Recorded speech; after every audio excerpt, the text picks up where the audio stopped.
Well, we begin tonight with a wintry mix that's on its way, and wherever you live in the tri-state, you're going to have to deal with a messy morning rush. Good evening. Thanks for being with us. I'm Steve Lacey. And I'm Natasha Verma. We already have dozens of school delays and closings coming in. You can see them scrolling at the bottom of your screen. And as we take a live look outside now, the city is getting ready for the snow, ice, and rain. New York City Emergency Management has issued a winter weather alert for tomorrow. Alternate side parking is suspended tomorrow, but you do have to feed the meters. Let's check in with Chief Meteorologist Nick Gregory to talk timing and totals. Hey, Nick. Hello there, and it's going to be starting in the wee hours of Thursday, so we're talking about 3-4 o'clock in the morning or so. So the whole area, except for east of Long Island, down the Jersey Shore, has a winter weather advisory, and it's going to run from about 4 in the morning till about 1 o'clock as you get into the afternoon, again, covering most of the tri-state area.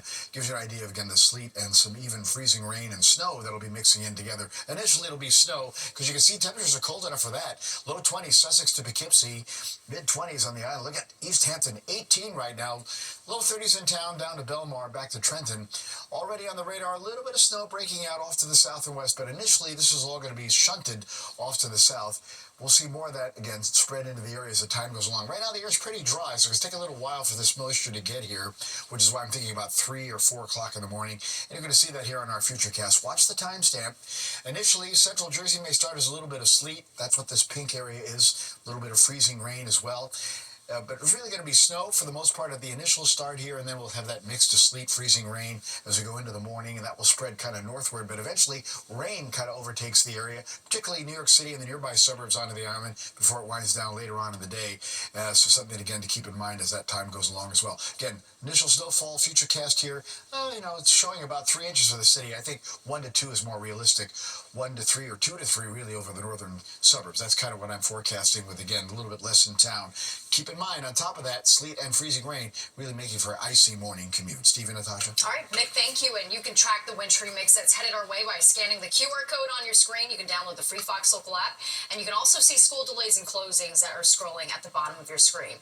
To Washington now, and Pam Bondi sworn in today as Attorney General. All right, one of her first directives ordering the Justice Department to pause funding for sanctuary cities, a list which, of course, includes New York City. Fox 5's Jessica Formoso live in Midtown with what this could mean for New York. Jessica.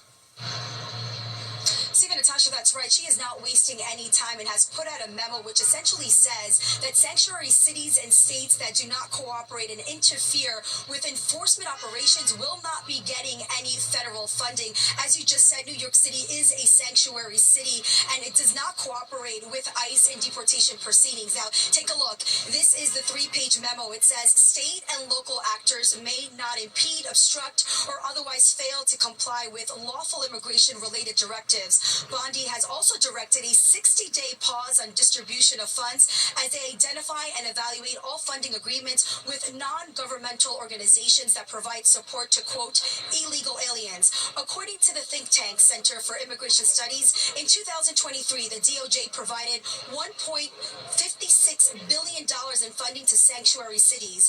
The U.S. Committee for Refugees and Immigrants, a not-for-profit international organization dedicated to addressing the needs and rights of refugees and immigrants, says such actions could disrupt critical programs funded by federal dollars, including public safety initiatives, disaster relief, housing support, and healthcare services. These cuts are not just an attack on immigrants, they are an assault on the well-being of every resident in these cities. Here's Randy Zellen, former prosecutor. It's not simply you're a sanctuary city, you get no money from mom and dad. What I understand it to mean is that if you are a sanctuary city, and from this point going forward, you do anything to obstruct or impair or impede the Trump administration's efforts to enforce its immigration policies, if you get in the way of ICE, if you do anything to make it difficult for the administration, at that point, you will be subject to having your funding cut off.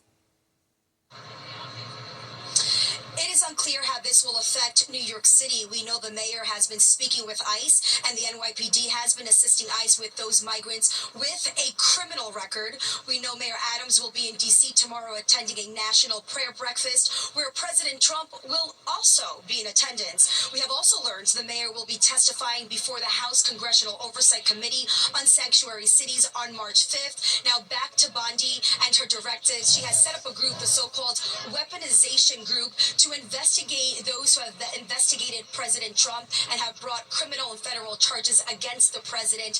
On that list, former special counsel Jack Smith, Manhattan DA Alvin Bragg, and New York State Attorney Letitia James. That's the latest we have from Midtown tonight. I'm Jessica Formoso, Fox 5 News. Steve, Natasha.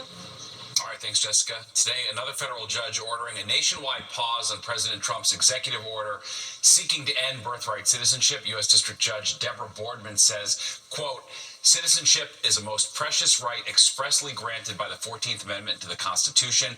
Trump's inauguration week order had already been on temporary hold, nationally because of a separate suit. And a lot of reaction pouring into President Trump's proposal for the United States to take over the Gaza Strip. He announced a proposal during yesterday's White House visit by Israeli Prime Minister Benjamin Netanyahu. The plan also includes relocating up to 2 million Palestinians in nearby Egypt and Jordan while the area is being redeveloped. But many Arab countries quickly rejected that idea, saying it could undermine plans for a two-state solution. And earlier today, the White House walked back elements of Trump's proposal, saying he's not committing to the U.S. troops on the ground. This is an out-of-the-box idea. That's who President Trump is. That's why the American people elected him. And his goal is lasting peace in the Middle East for all people in the region.